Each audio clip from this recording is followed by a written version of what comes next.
ยินดีปล่อยตัวเจ็ตสตาร์พรีเมียร์ลีกที่ต้นสังกัดพร้อมรับข้อเสนอเสมอนี้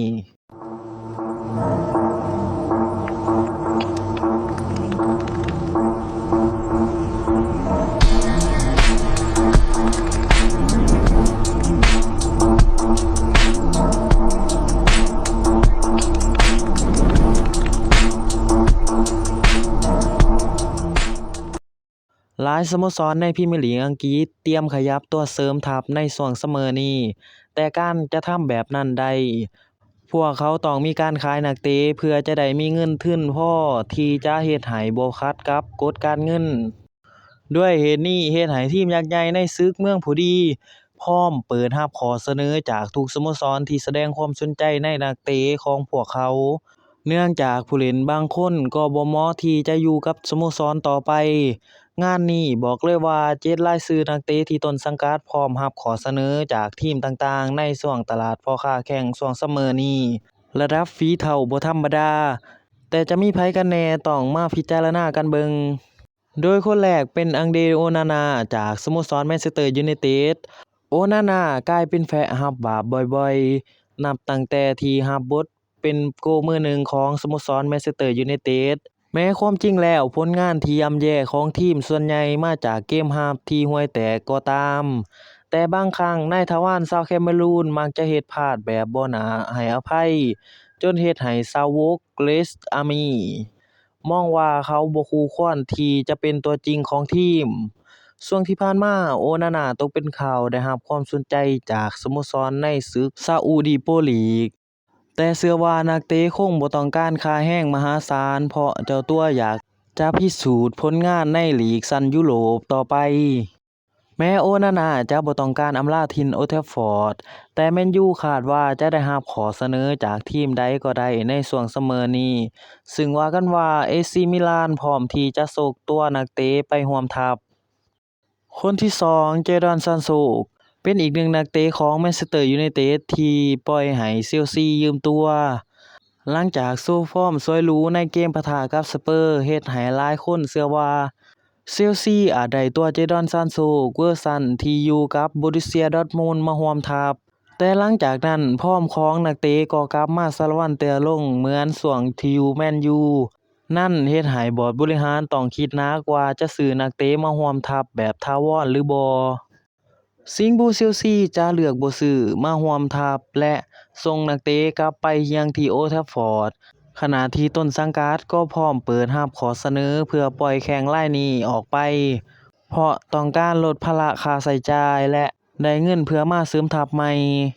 ขณะที่ซานโชเบิ่งเหมือนว่าจะบ่อยากกลับไปเล่นให้กับแมนเชสเตอร์ยูไนเต็ดเช่นเดียวกันดังนั้นการโบกมือลาลงละครแห่งความฝันน่าจะเป็นเรื่องที่โอเคด้วยกันทั้งสองฝ่ายเพียงแต่จะมีทีมใดจะกล้าเซ็นนักเตะไปร่วมทัพคนที่3ฮาวิเอเลียตจากสโมสรลิเวอร์พูลสร้างกำไรจากการขายนักเตะในอะคาเดมีในกรณีของฮาวิเอเลียตก็เช่นกันเพราะนักเตะย้ายมาจากฟูลแลมมาร่วมทัพหงส์แดงแบบบ่มีค่าตัวก่อนจะฝึกฝีเถ้าจากทีมระดับเยาวชนขึ้นสู่ทีมชุดใหญ่ได้สำเร็จเอเลียสบ่ค่อยได้ลงสนามเป็นตัวจริงในยุคของอาร์เน สล็อตและคาดว่าอาจจะย้ายทีมในช่วงซัมเมอร์นี้เนื่องจากต้องการโอกาสลงสนามอย่างต่อเนื่องโดยปัจจุบันนักเตะมีมูลค่าในตลาดประมาณ30ล้านปอนด์ราวๆ 1,320 ล้านบาทแน่นอนว่าหากหงส์แดงขายฮาวิเอเลียตได้สำเร็จในราคานี้พวกเขาถือว่าได้กำไรมหาศาลเพราะทีมแทบบ่ได้ใช้เงินอิหยังหลายนักในการพัฒนานักเตะให้ก้าวขึ้นสู่ทีมชุดใหญ่เพราะเขามีพรสวรรค์อยู่แล้วคนที่4ลิซาริสันจากท็อตแฮมฮอตสเปอร์ผลงานของลิซาริสันบ่เข้าตาบอร์ดบริหารสเปอร์เลยนะตั้งแต่ที่เขาย้ายมาจากเอเวอร์ตันมาร่วมทัพเมื่อปี2022ด้วยค่าตัวรวมกว่า60ล้านปอนด์ราวๆ 2,640 ล้านบาทแถมนักเตะยังมีปัญหาบาดเจ็บเรื้อรังซะด้วยมีรายงานจากสื่อหลายสำนักระบุว่าไกลเดือทองพร้อมขายขาดทุนโดยยินดีรับขอเสนอ40ล้านปอนด์ราว 1,760 ล้านบาทเพราะการเก็บนักเตะเอาไว้กับทีมถือเป็นภาระค่าแรงหลายกว่า หากมองกันตามความเป็นจริง ถ้าสเปอร์ได้รับข้อเสนอเป็นตัวเลขที่ระบุเอาไว้ก็ถือว่าเป็นเรื่องที่ดี เพราะลิซาริสันพลาดลงสนามให้ทีมหลายจากปัญหาอาการบาดเจ็บ ดังนั้นการปล่อยตัวเขาออกไปน่าจะเป็นเรื่องที่มีประโยชน์กับทีมหลายกว่าคนที่ห้าแจ็คกิลิชมีคำถามจากแฟนบอลจำนวนหลายว่าเป็นหยังเป๊ป กัวร์ดิโอลาถึงบ่ค่อยมักแจ็คกิลิชในช่วงนี้ แต่หากมองจากไลฟ์สไตล์ของนักเตะทุกคนคงได้คำตอบเพราะเป๊ป กัวร์ดิโอลาเป็นคนที่มีความชัดเจนในเรื่องระเบียบวินัย และหากผู้เล่นคนใดที่เฮ็ดตัวบ่เหมาะสมก็มีสิทธิ์ที่จะหมดอนาคตฟอร์มของกิลิชตกลงไปหลายในฤดูกาลนี้ นั่นจึงเป็นเหตุผลที่เฮ็ดให้เขาโดนดร็อป แต่กะนั้นผู้เล่นคนอื่นๆอย่างเบอร์นาร์โด ซิลวา ฟิล โฟเดน หรืออิลคาย กุนโดกันผลงานก็บ่ได้โดดเด่น เพียงแต่นักเตะเหล่านี้อยู่ในกฎระเบียบคงเคร่งครัดหลายกว่าแจ็คกิลิช จริงๆแล้วกิลิชถือเป็นหนึ่งในนักเตะพรสวรรค์ของทีมชาติอังกฤษ และโทมัส ทูเคิลผู้จัดการทีมก็ชื่นชอบเขา ดังนั้นมีความเป็นไปได้ที่เจ้าตัวอาจตัดสินใจยอมลดค่าเหนื่อยเพื่อย้ายไปเล่นให้กับทีมอื่นเช่น Newcastle United